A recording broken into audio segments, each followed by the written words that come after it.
ಮನುಷ್ಯ ಸತ್ತ ನಂತರ ಏನಾಗುತ್ತೆ? ಹೃದಯ ಬಡಿತ ನಿಂತು ಹೋಗುತ್ತೆ, ರಕ್ತ ಹರಿತ ನಿಲ್ಲುತ್ತೆ, ಉಸಿರಾಟ ನಿಲ್ಲುತ್ತೆ, ಮೆದುಳು ಕೂಡ ಕೆಲಸ ಮಾಡದೇ ಇರೋದ್ರಿಂದ ಮನುಷ್ಯನ ಶರೀರ ಕೆಲಸ ಮಾಡೋದನ್ನು ಕೂಡ ನಿಲ್ಲಿಸಿ ಬಿಡುತ್ತೆ. ಸಿಂಪಲ್ ಆಗಿ ಸಾಧಾರಣ ಭಾಷೆಯಲ್ಲಿ ಹೇಳಬೇಕು ಅಂದ್ರೆ ಪ್ರಾಣ ಹೋಗಿದೆ ಎಂದು ಹೇಳ್ತೀವಿ. ನಂತರ ಸುಟ್ರೆ ಬೂದಿಯಾಗುತ್ತೆ, ಹೂತು ಹಾಕಿದ್ರೆ ಕೊಳೆತು ಹೋಗುತ್ತೆ. ಮತವಾದಿಗಳಾದ್ರೆ ಮನುಷ್ಯನ ಶರೀರದಿಂದ ಆತ್ಮ ಹೊರಗಡೆ ಬರುತ್ತೆ ಎಂದು, ಅದು ತನ್ನ ಕರ್ಮ ಫಲವನ್ನ ಅನುಭವಿಸೋಕೆ ಸ್ವರ್ಗಕ್ಕೆ ಅಥವಾ ನರಕಕ್ಕೆ ಹೋಗುತ್ತೆ ಎಂದು ಹೇಳ್ತಾರೆ. ಇನ್ನು ಕೆಲವು ಜನರಾದ್ರೆ ಆ ಸತ್ತು ಹೋದ ವ್ಯಕ್ತಿಗೆ ಯಾವುದಾದ್ರೂ ತೀರದ ಕೋರಿಕೆ ಇದ್ರೆ ಆತನ ಆತ್ಮ ಭೂಮಿಯ ಮೇಲೆ ಇದ್ದು ಬಿಡುತ್ತೆ ಎಂದು, ಇನ್ನು ಕೆಲವು ಜನ ದೆವ್ವ ಕೂಡ ಆಗುತ್ತೆ ಎಂದು ಹೇಳ್ತಿರ್ತಾರೆ. ಆದ್ರೆ ಈ ವಿಷಯಗಳಿಗೆ ಯಾವುದೇ ರೀತಿಯ ಆಧಾರಗಳಿಲ್ಲ. ಸೊ ವಿಜ್ಞಾನ ಇವುಗಳನ್ನ ನಂಬಲ್ಲ. ಹಾಗಾದ್ರೆ ವಿಜ್ಞಾನದ ಪ್ರಕಾರ ಸತ್ತು ಹೋದ ನಂತರ ಶರೀರದಲ್ಲಿ ಎಂತಹ ಬದಲಾವಣೆಗಳು ನಡೆಯುತ್ತವೆ ಎಂಬ ವಿಷಯಗಳನ್ನ ತಿಳಿದುಕೊಳ್ಳೋಕೆ ಬಹಳಷ್ಟು ಜನ ಆಸಕ್ತಿಯನ್ನ ತೋರಿಸ್ತಾ ಇರ್ತಾರೆ. ಅದಕ್ಕಾಗಿಯೇ ಮನುಷ್ಯ ಸತ್ತು ಹೋದ ನಂತರ ನಮ್ಮ ಶರೀರದಲ್ಲಿ ನಡೆಯುವ ಅನೇಕ ಬದಲಾವಣೆಗಳ ಬಗ್ಗೆ ಇವತ್ತು ನಾವು ಈ ವಿಡಿಯೋದಲ್ಲಿ ತಿಳಿದುಕೊಳ್ಳೋಣ. ಅಂಡ್ ನಿಮ್ಮಲ್ಲಿ ಯಾರಾದ್ರೂ ವೀಕ್ ಹಾರ್ಟೆಡ್ ಪರ್ಸನ್ಸ್ ಇದ್ರೆ ಈ ವಿಡಿಯೋವನ್ನ ಸ್ಕಿಪ್ ಮಾಡಬಹುದು. ಯಾಕಂದ್ರೆ ಇದರಲ್ಲಿರುವ ಕೆಲವು ವಿಷಯಗಳು ನಿಮ್ಮನ್ನ ಭಯಾಂದೋಳನೆಗೆ ಗುರಿ ಮಾಡಬಹುದು. ಅಂಡ್ ಈ ವಿಡಿಯೋ ತುಂಬಾ ಇನ್ಫಾರ್ಮೇಟಿವ್ ಆಗಿರುತ್ತೆ. ಸೊ ಮಿಸ್ ಮಾಡದೆ ಕೊನೆವರೆಗೂ ನೋಡಿ. ಅಂಡ್ ವಿಡಿಯೋ ಇಷ್ಟ ಹೋದ್ರೆ ತಪ್ಪದೆ ವಿಡಿಯೋಗೂ ಕೂಡ ಒಂದು ಲೈಕ್ ಕೊಟ್ಟು ನಮ್ಮ ಚಾನಲ್ ಅನ್ನು ಸಬ್ಸ್ಕ್ರೈಬ್ ಮಾಡ್ಕೊಂಡು ನಮ್ಮನ್ನ ಸಪೋರ್ಟ್ ಮಾಡೋದ ನಮ್ಮ ಹತ್ರ ಮರಿಬೇಡಿ. ಸೊ ಲೇಟ್ ಮಾಡದೆ let's get it the video. ನಾವು ಸತ್ತು ಹೋದ ನಂತರದಿಂದ ನಮ್ಮ ಶರೀರ ಕೊಳಿತು ಹೋಗೋಕೆ ಪ್ರಾರಂಭಿಸುತ್ತೆ. ಈ ಪ್ರಕ್ರಿಯೆಯನ್ನೇ ನಾವು ಡಿಕಾಂಪೋಸಿಷನ್ ಎಂದು ಕರಿತೀವಿ. ಆದ್ರೆ ಶರೀರ ಕೊಳಿತು ಹೋಗುವುದು ಎಂಬ ಪ್ರೊಸೆಸ್ ಎಲ್ಲವೂ ಕೂಡ ಮುಖ್ಯವಾಗಿ 5 ಹಂತಗಳಲ್ಲಿ ನಡೆಯುತ್ತೆ. ಈ 5 ಹಂತಗಳ ಬಗ್ಗೆ ತಿಳಿದುಕೊಳ್ಳೋಕೆ ಮುಂಚೆ ಡಿಕಾಂಪೋಸಿಷನ್ ಟೈಮ್ ಲೈನ್ ಅನ್ನ ಒಂದ್ಸಲ ನೋಡೋಣ. ಮನುಷ್ಯ ಸತ್ತು ಹೋದ 24ರಿಂದ 72 ಗಂಟೆಗಳ ನಂತರದಿಂದ ಮೊದಲು ಆತನ ಆಂತರಿಕ ಭಾಗಗಳು ಕೊಳಿತು ಹೋಗುತ್ತವೆ. ಇನ್ನು ಸತ್ತು ಹೋದ 3ರಿಂದ 5 ದಿನಗಳ ನಂತರ ಶರೀರ ಉಬ್ಬಿಕೊಳ್ಳೋಕೆ ಶುರುವಾಗುತ್ತೆ. ಅಷ್ಟೇ ಅಲ್ಲದೆ ಬಾಯಿ ಮತ್ತು ಮೂಗಿನಿಂದ ರಕ್ತದಿಂದ ಕೂಡಿದ ಬುರುಕು ಬರುತ್ತೆ.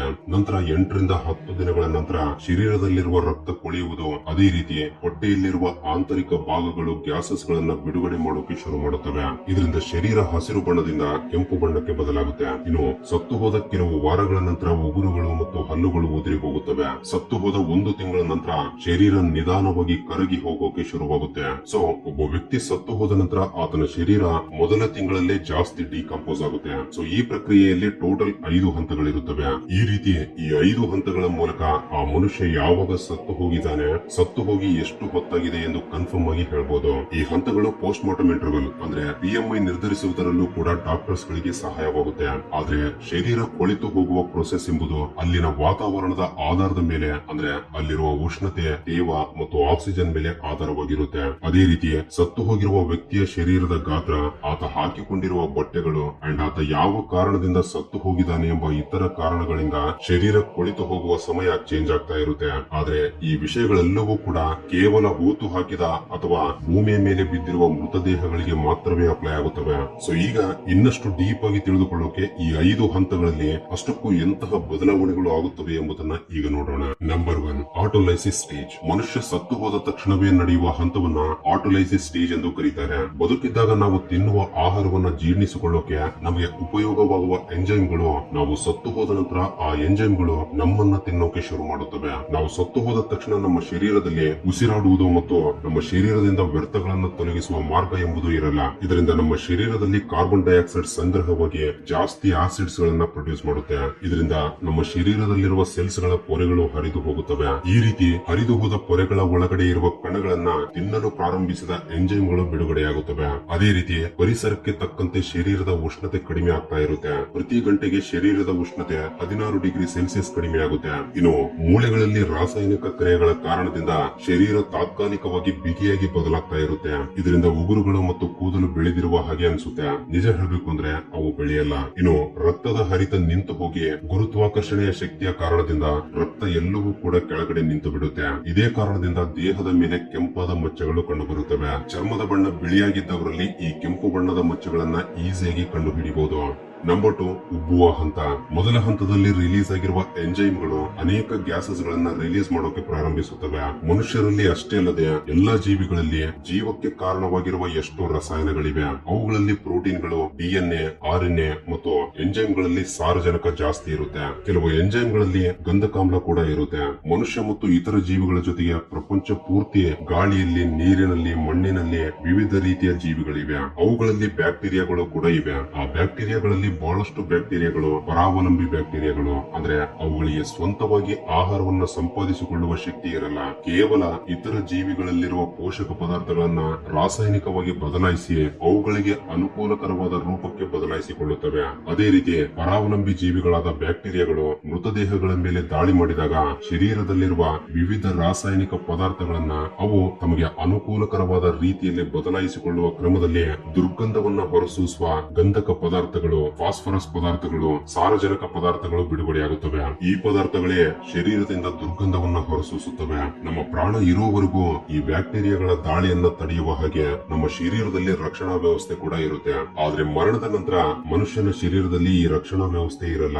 ಆದ್ರಿಂದಲೇ ಬ್ಯಾಕ್ಟೀರಿಯಾಗಳ ದಾಳಿಗೆ ಅಡೆತಡೆಗಳೇ ಇರಲ್ಲ. ಮನುಷ್ಯ ಸತ್ತು ಹೋದ ನಂತರ ಹೆಚ್ಚು ಗಂಟೆಗಳವರೆಗೆ ಇದ್ರೆ ಕೆಟ್ಟ ವಾಸನೆ ಬರೋಕೆ ಕಾರಣ ಇದೆ. ಈ ರೀತಿ ಬ್ಯಾಕ್ಟೀರಿಯಾಗಳು ಬಿಡುಗಡೆ ಮಾಡುವ ಕೆಟ್ಟ ವಾಯುಗಳ ಕಾರಣದಿಂದ ಶರೀರ ಉಬ್ಬಿರುವ ಹಾಗೆ ಕಾಣುತ್ತೆ. ಅಷ್ಟೇ ಅಲ್ಲದೆ ಜೀರ್ಣಾಶಯ ಕರುಳು ಬಳ್ಳಿ ಕೊಳಿತು ಹೋಗೋದ್ರಿಂದ ಮೀಥೇನ್ ಮತ್ತು ಅಮೋನಿಯಾ ಎಂಬ ದುರ್ವಾಸನೆಯನ್ನ ಹೊಂದಿರುವ ಗ್ಯಾಸ್ ಮೂಗಿನಿಂದ ಬಾಯಿಯಿಂದ ಬಲವಂತವಾಗಿ ಹೊರಗಡೆ ಬರುತ್ತೆ. ಈ ರೀತಿ ಈ ಎಲ್ಲಾ ಕಾರಣಗಳಿಂದ ಎರಡನೇ ಹಂತದಲ್ಲಿ ಮನುಷ್ಯನ ಶರೀರದಿಂದ ಕೆಟ್ಟ ವಾಸನೆಯ ಜೊತೆಗೆ ಶರೀರ ಕೂಡ ಉಬ್ಬುತ್ತೆ. Number 3, active decay stage. ಈ ಹಂತದಲ್ಲಿ ನಮ್ಮ ಶರೀರದಲ್ಲಿರುವ ಕಣಗಳು ದೃಢವಾಗೋಕೆ ಶುರುವಾಗುತ್ತವೆ. ಅದೇ ರೀತಿ ಚರ್ಮ ಕಪ್ಪಾಗಿ ಬದಲಾಗೋಕೆ ಶುರುವಾಗುತ್ತೆ. ಈ ಹಂತದಲ್ಲಿ ಬ್ಲೋ ಫ್ಲೈಸ್ ಎಂಬ ಕೀಟಗಳು ತಮ್ಮ ಪ್ರತ್ಯೇಕವಾದ ವಾಸನೆಯನ್ನ ಗ್ರಹಿಸುವ ಗ್ರಾಹಕಗಳನ್ನ ಬಳಸಿ ಡಿಕಂಪೋಸ್ ಗೆ ರೆಡಿಯಾಗಿರುವ ಶರೀರಗಳನ್ನ ಗುರುತಿಸಿ ಆ ದೇಹಗಳ ಮೇಲೆ ಕುಳಿತು ಅಲ್ಲಿರುವ ಗಾಯಗಳ ಮೇಲೆ ಮತ್ತು ರಂಧ್ರಗಳಲ್ಲಿ ಮೊಟ್ಟೆಗಳನ್ನ ಇಡುತ್ತವೆ. ಈ ಮೊಟ್ಟೆಗಳ ಗಾತ್ರ ಮತ್ತು ಅವುಗಳ ಹಂತಗಳ ಆಧಾರದ ಮೇಲೆ ಪೋಸ್ಟ್ ಮಾರ್ಟಮ್ ಮಾಡುವವರು ಅವರು ಸತ್ತು ಹೋಗಿರುವ ಸಮಯವನ್ನ ಅಂದಾಜು. ನಂತರ ಮೃತದೇಹದ ಮೇಲೆ ಅಡಿಪೋಸಿರ್ ಏರ್ಪಟ್ಟು ಅದು ಶರೀರ ಮತ್ತಷ್ಟು ಕೊಳಿತು ಹೋಗುವ ಹಾಗೆ ಮಾಡುತ್ತೆ. Number 4, advanced decay stage. ಈ ಹಂತದಲ್ಲಿ ಹುಳುಗಳು ಶರೀರವನ್ನ 70% ವರೆಗೆ ತಿಂದು ಬಿಡುತ್ತವೆ. ಇದರಿಂದ ಶರೀರದಲ್ಲಿರುವ ಬಹಳಷ್ಟು ಅವಶೇಷಗಳು ಬಣ್ಣವನ್ನ ಬದಲಾಯಿಸ್ತಾ ಕಪ್ಪು ಬಣ್ಣಕ್ಕೆ ತಿರುಗುತ್ತವೆ. ಈ ಹಂತದಲ್ಲಿ ಸತ್ತು ಹೋದ ಎಲ್ಲಾ ಅಂಗಾಂಶಗಳು ಕೊಳೆತು ಹೋಗಿ ಕೇವಲ ಕೂದಲು ಮತ್ತು ಎಲುಬುಗಳು ಮಾತ್ರವೇ ಉಳಿಯುತ್ತವೆ. ಅಂಗಾಂಶಗಳು, ಕಣಗಳು ಪೂರ್ತಿಯಾಗಿ ಸಪರೇಟ್ ಆಗಿ ಶರೀರ ಕೊಳೆತು ಹೋಗಿ ಧ್ರುವೀಕರಣ ಪೂರ್ತಿಯಾಗುತ್ತೆ. ಇದರಿಂದ ಭೂಮಿಯ ಒಳಗಡೆ ಕೊಳೆತು ಹೋಗ್ತಾ ಇರುವ ಮನುಷ್ಯನ ಶರೀರ ಕೊನೆಗೆ ಸರಿಸುಮಾರು 32 ಗ್ರಾಂನಷ್ಟು ಸಾರಜನಕವನ್ನ, 10 ಗ್ರಾಂಗಳಷ್ಟು ಫಾಸ್ಫರಸ್, 4 ಗ್ರಾಂಗಳ ಪೊಟ್ಯಾಷಿಯಂ ಮತ್ತು 1 ಗ್ರಾಂ ಮೆಗ್ನೀಷಿಯಂ ಅನ್ನ ಪ್ರತಿ ಕೆಜಿ ದ್ರವ್ಯರಾಶಿಗೆ ಬಿಡುಗಡೆ ಮಾಡುತ್ತೆ. ಅದರ ಸುತ್ತಲೂ ಇರುವ ಭೂಮಿಯಲ್ಲಿ ಕೆಮಿಕಲ್ ಚೇಂಜಸ್ ಕೂಡ ಇರುವ ವರ್ಷಗಳವರೆಗೆ ನಡೀತಾನೆ ಇರುತ್ತವೆ. ನಂಬರ್ 5, ಅಸ್ಥಿಪಂಜರದ ಹಂತ. ಶರೀರ ಉಬ್ಬೋಕೆ ನಿಂತ ನಂತರ ಶರೀರದಲ್ಲಿರುವ ಅವಶೇಷಗಳು ಎಲ್ಲವೂ ಕೂಡ ಕೊಳೆತು ಹೋದ ನಂತರ ಎಲುಬುಗಳಿಂದ ಕೂಡಿದ ಅಸ್ಥಿಪಂಜರ ಉಳಿದು ಹೋಗುತ್ತೆ. ಇದರಿಂದ ಈ ರೀತಿ ಸರಿಸುಮಾರು 4 ತಿಂಗಳುಗಳ ನಂತರ ಶರೀರದಲ್ಲಿ ಯಾವುದೇ ರೀತಿಯ ಮಾಂಸ ಇರಲ್ಲ, ಬರೀ ಎಲುಬುಗಳು ಮಾತ್ರವೇ ಇರುತ್ತವೆ. ವಾತಾವರಣ ಮತ್ತು ಉಷ್ಣತೆಯ ಆಧಾರದ ಮೇಲೆ ಆ ಶರೀರ ಕೊಳಿತು ಹೋಗುವ ಸಮಯ ಚೇಂಜ್ ಆಗ್ತಾ ಇರುತ್ತೆ. ಒಂದು ವೇಳೆ ಜಾಸ್ತಿ ಉಷ್ಣತೆ ಇದ್ರೆ ಶರೀರ ಬೇಗ ಕೊಳಿತು ಹೋಗುತ್ತೆ. ಯಾಕಂದ್ರೆ ಬಿಸಿ ಎಂಬುದು ಶರೀರದ ಕ್ರಿಯೆಗಳನ್ನ ತುಂಬಾ ವೇಗವಾಗಿ ಬದಲಾಯಿಸಿ ಬೇಗ ಕೊಳಿತು ಹೋಗುವ ಹಾಗೆ ಮಾಡುತ್ತೆ. ತಂಪಾದ ಪ್ರದೇಶದಲ್ಲಿ ಮೃತದೇಹ ನಿಧಾನವಾಗಿ ಕೊಳೆಯುತ್ತೆ. ಇನ್ನು ಸೂರ್ಯಕಾಂತಿ ಬೀಳುವ ಪ್ರದೇಶದಲ್ಲಿ ಡಿಕಂಪೋಸಿಷನ್ ಎಂಬುದು ತುಂಬಾ ವೇಗವಾಗಿ ನಡೆಯುತ್ತೆ. ಇನ್ನು ನೆರಳಿನ ಪ್ರದೇಶದಲ್ಲಿ ಕೊಳಿತು ಹೋಗುವುದು ಕೂಡ ನಿಧಾನವಾಗುತ್ತೆ. ಅದೇ ರೀತಿ ತೇವದಿಂದ ಕೂಡಿದ ವಾತಾವರಣ ಕೊಳಿತು ಹೋಗುವ ಸ್ಪೀಡ್ ಅನ್ನ ಜಾಸ್ತಿ ಮಾಡುತ್ತೆ.